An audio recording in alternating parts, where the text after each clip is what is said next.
But having a public plan out there that also shows that maybe if you take some of the profit motive out, maybe if you are reducing some of the administrative costs, that you can get an even better deal, that's going to incentivize the private sector to do even better.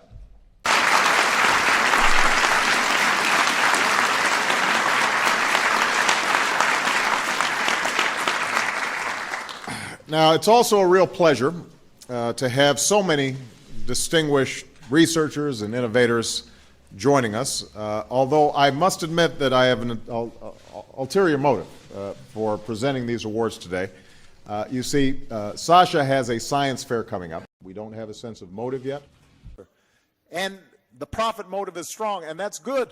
But the lesson that I learned from that very basic experience is that no matter what you're trying to do, necessary is that you are having that kind of motive in your mind that you want to help your society move forward.